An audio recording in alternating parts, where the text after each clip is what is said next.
Greetings, everyone. Pete Pardo here from Sea of Tranquility. Welcome to day 15 of my favorite albums to listen to in the summertime. That's right, the soundtrack to the summer 2024 here in July. Those albums that just you reach for when the weather's warm, sunny, hot. Boy, is it hot now here in the Hudson Valley, man. We are in a like a month-long spell where it just seems like every day is pushing 90 and upper level humidity levels, and man, it's almost like you don't even want to be outside because it's just so hot and sticky. But these are the albums that under normal circumstances, when you are outside, you just want to put some tunes on, and these albums just provide the soundtrack to those outdoor activities, summertime activities. And this one is like one of the poster child for this particular exercise. This is the 11th studio album by this British/American band, released February 4th, 1907, recorded at many places. Criteria Studios, Record Plant Studios, Zellerbach, all sorts of different places. Produced by the band, along with Ken Kylat and Richard Deschutes for Warner Brothers Records. Talking about Rumors by Fleetwood Mac, one of the biggest albums of all time. Yes, indeed. Everybody knows this album. That's the reason why this is one of these picks, right? Because this is an album that everybody knows, pretty much everybody likes. I know there are some people that don't care for this record. They only like the early blues stuff, or they just don't like the band at all. But those are few and far between. I don't know too many people, I don't know too many people who would just be like, oh, Rumors, terrible album. I know some people that just ignore it, but most people dig this stuff. This album, you could not escape this album when it came out. So many hit singles and FM radio legendary tracks that are still played to this day. And, arguably, I wouldn't even say arguably, the most well-known lineup of this band, right? So you got founding members, Mick Fleetwood on drums and percussion, John McVie on bass. That's the Fleetwood Mac part of it all, right? And, of course, Christine McVie, keyboards and vocals, Stevie Nicks on vocals, and Lindsey Buckingham guitars and vocals, right? Those are the two newer people in the band. They did the previous self-titled Fleetwood Mac album together. That was their debut with the rest of the band. This is now the second album, and this is where, if the first album didn't quite 100% gel, I think it really did. Here, it just all falls into place. One classic after another on here. This blend of, like, rock and pop, and kind of like this country rock vibe, and just a little bit of everything on here, right? Secondhand News, upbeat rocker to kick off the album. You got Stevie Nicks' Wonderful Dreams. Everybody's writing on here. That's the great thing about this band. Everybody's writing, contributing. Dreams is up next. Never Going Back Again. That's a Lindsey song. Great track. Quirky. Don't Stop. Christine's classic track. Don't Stop. So good. Lindsey's back with another stellar song. Probably my favorite song off the album. I just never get tired of Go Your Own Way. Great rocker. The one thing about it is I just can't believe how short it is. Some of these songs are like so short. Like if you have it in your mind that they're longer than they are, because there's so much going on in them vocally and musically, and then you look at it like, God, how can that only be 3:38? Like Go Your Own Way just doesn't make sense to me that it's like 3 minutes and 38 seconds. It seems like that's like a 6 minute long song. You have the little guitar solo and all of the vocal interplay, and I'm just like, no, it's not. And then, of course, you got Christine's lovely Songbird. Yeah, played that quite a bit on the day she passed away. That's a great one. Great one. Over on side 2, you got The Chain. Great anthem from the band. You Make Lovin' Fun. Another great Christine track. What a great singer, too. That's the wonderful thing about this band. You got the 3 really good singers, right? All sound a little different, adding different flavors. I Don't Want to Know, playful little Stevie Nicks track. Oh Daddy, another just emotional masterpiece from Christine McVie on this album. And then, of course, Gold Dust Woman. That great atmospheric track from Stevie. So good. I mean, it's top to bottom. So good. Of course, you get, then you got the session track, Silver Springs, which, of course, they put on the CD reissue, but originally not on the original LP, right? or at least not on some of the original pressings. But Silver Springs is also just absolutely terrific. I mean, there's not a bad song on this album. There's a reason why it sold a gazillion copies. Let's go there, shall we? Charts: Australia #2, Australian charts, the ARIA chart. Now we got some different things here.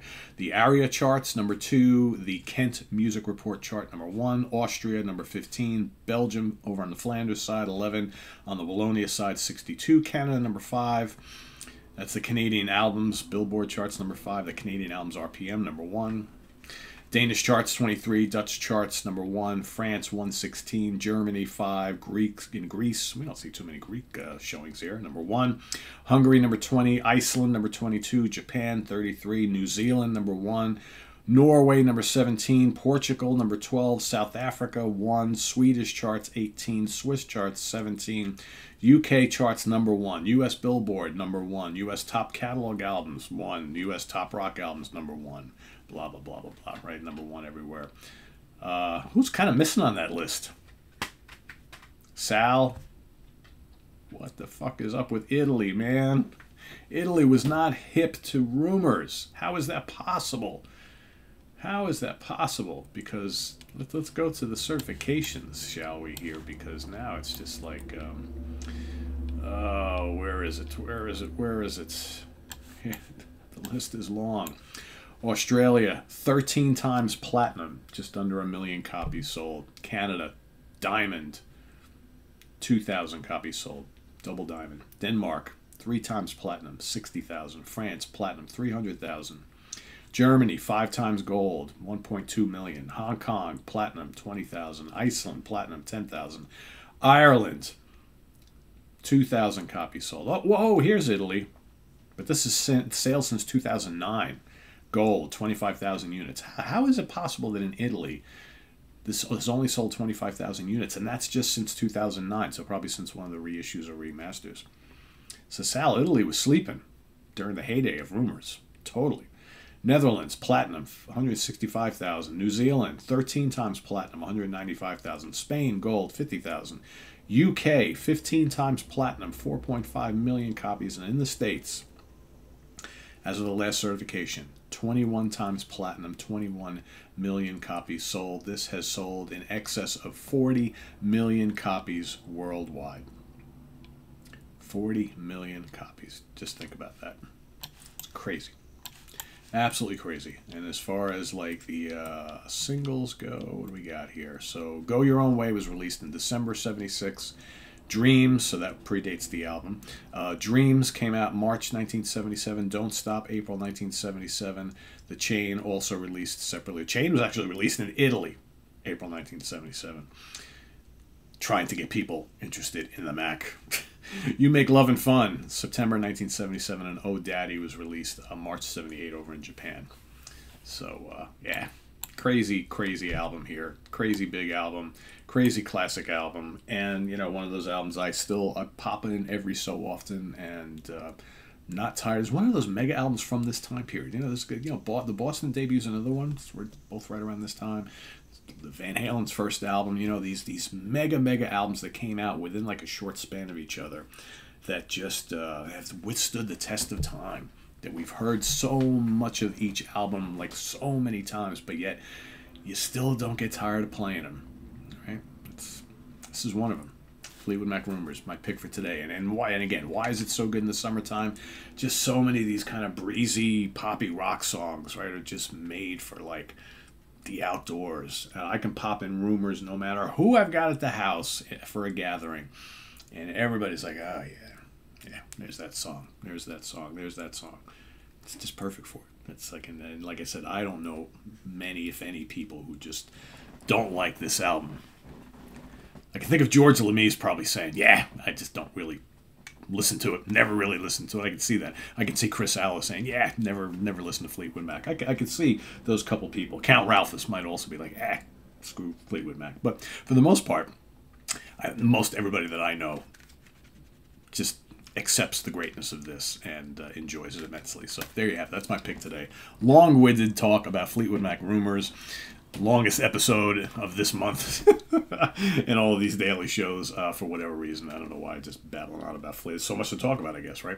Anyway, that's my pick for today. Let us know what you think of rumors down in the comments below, as well as your pick for today, day number 15. We'll see you tomorrow for number 16. Till then, visit us on the web at www.seatranquility.org. We're on Facebook. We're on YouTube all together all the damn time. Please subscribe if you haven't already and click on that notification bell so you get alert of all of our content as a post. And please do hit the like button before you leave. Also down below, we got the links to our Ko-Fi page for channel donations, our merch page, and our Cameo page. Look at all that hair on Lindsay. Holy moly. And we'll see you tomorrow. Also, don't forget, In the Product Seat happened for you tomorrow. Until then, I'm Pete Pardo. Thanks for watching, everybody. Enjoy your work week as much as you can. See you soon. Bye-bye.